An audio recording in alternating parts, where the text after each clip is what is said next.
नमस्कार, निष्कर्ष भारत देख रहे हैं आप। आपके साथ मैं स्नेहा गुप्ता। बिहार में लोकसभा चुनाव चल रहे हैं।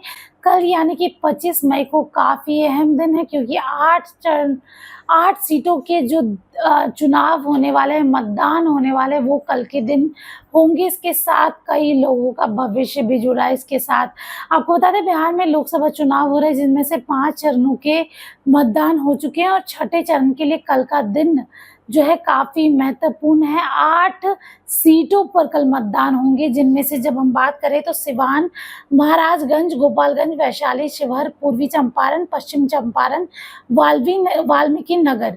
आपको बता दें, सुबह 7 बजे से मतदान शुरू होंगे और शाम के 6 बजे तक ये मतदान होंगे। छठे चरण में 1.49 करोड़ मतदाता 86 प्रत्याशियों के राजनीतिक भविष्य को तय करेगा। बिहार निर्वाचन विभाग के मुकाबले इस चरण में सबसे अधिक 15 प्रत्याशी जो है वैशाली लोकसभा सीट में है, जबकि सबसे कम महाराज संसदीय क्षेत्र में 5 प्रत्याशी मैदान में है। वाल्मीकि नगर में 10, पश्चिमी चंपारण में 8, पूर्वी चंपारण की बात करें तो 12, शिवहर में 12, गोपालगंज में 11 और सिवान में 13 प्रत्याशी भी चुनावी मैदान में टाल ठोक रहे हैं। अगर हम सिवान की सीट की बात करें तो हिना साहब ने यहाँ पे माहौल बदल दिया है। हिना साहब के आने से ये मुकाबला दिलचस्प भी हो गया और निर्दलीय चुनाव लड़ी है। सिवान के देश के पहले राष्ट्रपति राजेंद्र प्रसाद की जन्मभूमि के रूप में जाने जाते हैं। समय के साथ इसकी पहचान बदल गई। पहले इंटरनेशनल चोर नटवरलाल और फिर शाहबुद्दीन के अंतर में ये सुर्खियों में रहा।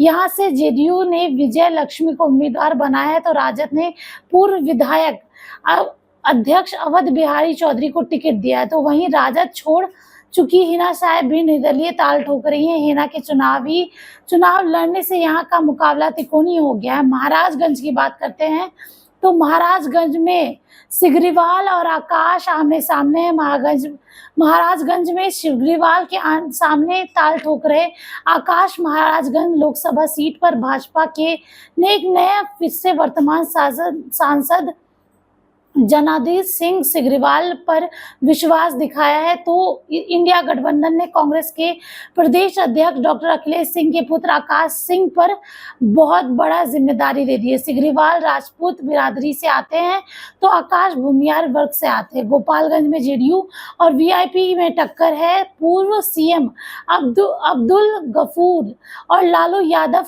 और राबड़ी यादव के गृह जिला गोपालगंज में इस बार जेडीयू और वीआईपी से आमने सामने उम्मीदवार खड़े हैं। वैशाली में वीणा देवी के सामने मुन्ना शुक्ला है। पूर्व कि जो भी देखने को मिला है, वैशाली लोकसभा सीट पर वर्तमान सांसद और जो माहौल है, एलजेपी आर की उम्मीदवार वीणा देवी का मुकाबला जो है राजद के मुन्ना शुक्ला के बीच है।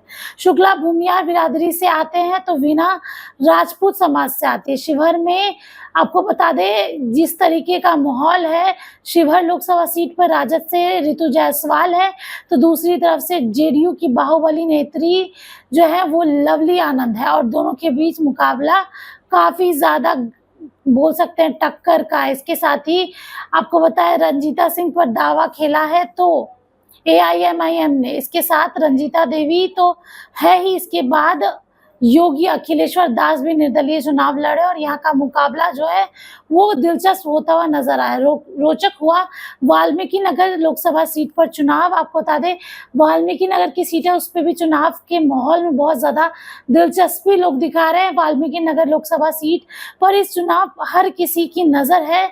इसके साथ ही इस चरण में सभी सीटों पर एनडीए और महागठबंधन के बीच सीधा मुकाबला है, यहाँ पे कोई नहीं है। पूर्वी चंपारण में लालू के चक्रव्यूह को क्या भेद पाएंगे राधा मोहन सिंह। पूर्वी चंपारण में भाजपा के नेता और पूर्व केंद्रीय मंत्री राधा मोहन सिंह अपनी 7वीं जीत दर्ज करने के लिए खून पसीना बहा रहे हैं। उनका मुकाबला महागठबंधन की ओर से विकासशील इंसान पार्टी के राजेश कुशवाहा से है। पश्चिम चंपारण में सियासी समीकरण जो है, पश्चिम चंपारण सीट पर भी हैट्रिक लगा चुके भाजपा के प्रत्याशी संजय जायसवाल एक बार फिर से चुनावी मैदान में है। वो कांग्रेस के मदन मोहन तिवारी के आमने सामने लड़ाई लड़ी है। तो देखिए, ये 8 सीटें हैं और मुकाबला दिलचस्प है। कल इन 8 सीटों पर वोटिंग होगी और वोटिंग परसेंटेज देखना लाजमी रहेगा, किस तरीके से जो चुनावी माहौल के बीच हर चीजें दिखाई दे रही है और कल का दिन कितना महत्वपूर्ण रहेगा ये भी देखना लाजमी रहेगा। और क्या जो मुकाबला है वो किस मोड़ पे जाएगा, क्या रुख लेगा, ये देखना लाजमी रहेगा। आप बने रहिए हमारे साथ, तब तक के लिए आपका बहुत बहुत शुक्रिया।